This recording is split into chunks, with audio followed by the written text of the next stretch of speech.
श्री हरिवंश गुरुदेव। महाराज जी, मुझे ऐसा क्या करना चाहिए कि मैं शिव जी भगवान के करीब आ सकूं? एक शिव भक्त की दिनचर्या क्या होनी चाहिए महाराज जी?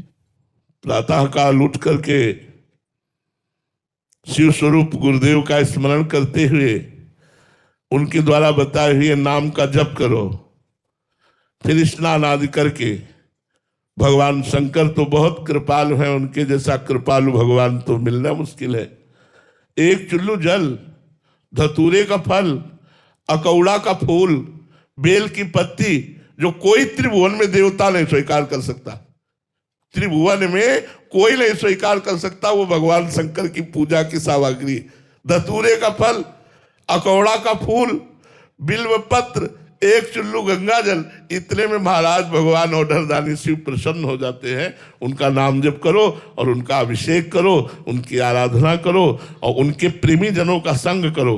और रोज हो सके आसपास शिवालय हो तो दर्शन करने जाओ, दर्शन करने से भी प्रेम उत्पन्न होता है। और कभी कभी समय मिले तो 12 ज्योतिर्लिंग हैं अपने भगवान शिव के।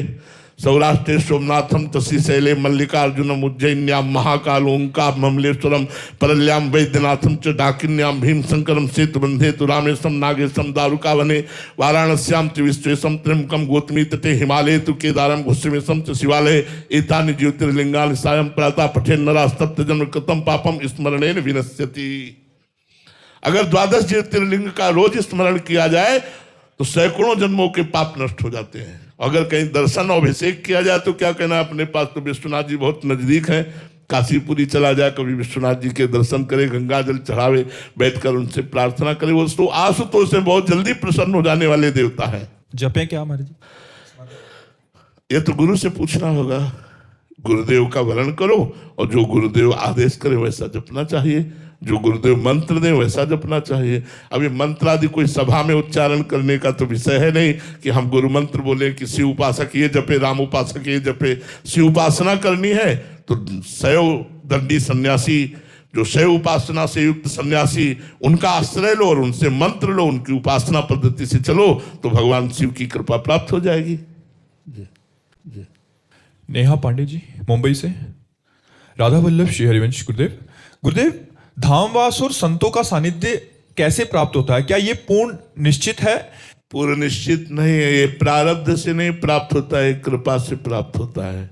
जैसे संत समागम है तो विभीषण जी ने अनुभव किया, अब मुई भाव भरोस हनुमंता, बिनु हरि कृपा मिले नहीं संता, जो प्रभु मोहि अनुग्रह कीन्हा, तो तुम आई दरस हठ दीन्हा। विभीषण जी कह रहे कि प्रभु ने मेरे ऊपर कृपा की तो तुम अपनी तरफ से आकर मुझे दर्शन दिया। हे हनुमंत, आज मुझे भरोसा हो गया कि बिना भगवान की कृपा के संतों का दर्शन नहीं होता। ये तो ही संत समागम। अब धाम प्रथम यथामति प्रणव श्री वृंदावन अति रम्य, श्री राधिका कृपा बिनु सबके मनन गम्य। श्री वृंदावन कोई मन से भी नहीं सोच सकता कैसा होगा वृंदावन। फिर वृंदावन आना ये तो सिर्फ स्वामिनी जी की कृपा से हो सकता है। जिनको वृंदा विपिन है, कृपा तिनहि की होए, वृंदावन में तमें तो रहन पाई है सोए।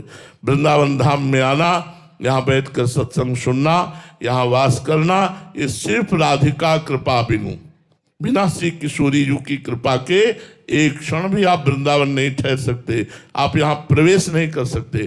तो वृंदावन धाम में आना और वास करना, संतों के दर्शन करना, सत्संग करना, ये सब भगवान की अहेतुकी कृपा से होता है। इसमें हमारा पूर्व निश्चित प्रारब्ध नहीं होता, ये कृपा से होता है।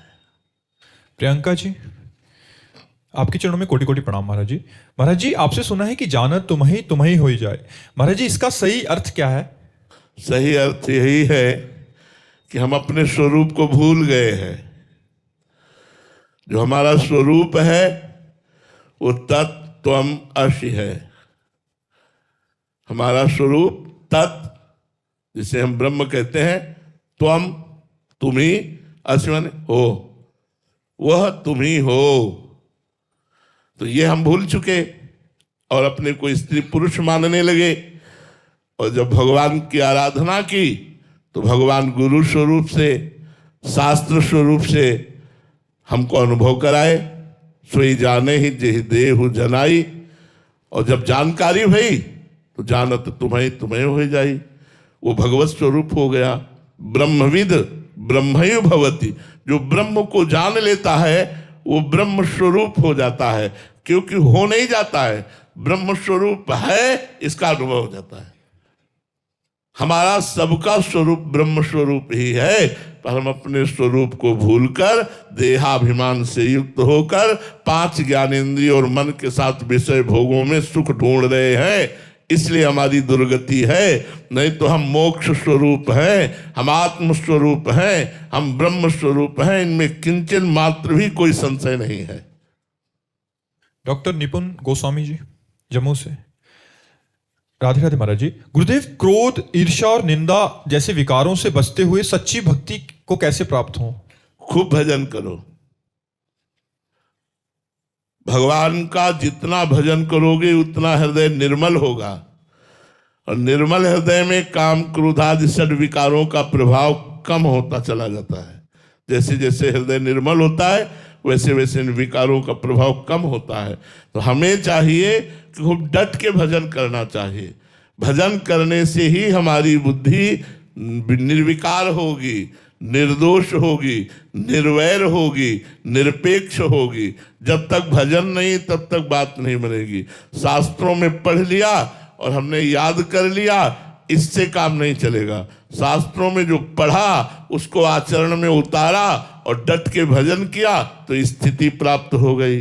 बिना भजन के स्थिति प्राप्त नहीं होगी, चाहे वो किसी भी मार्ग का पथिक हो। भजन करना पड़ेगा अवश्य।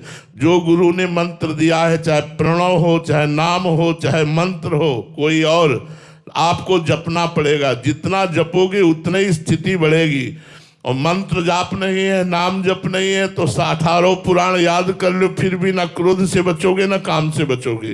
वो जब आएंगे तो तुम्हारे हृदय को मथित करके अपने में रंग देंगे। अगर उनके रंग से बचना है तो भगवान नाम में इतनी सामर्थ्य है कि वो आपको बचा लेगा। जासु नाम भव भेषज हरण घोर त्रिशूल।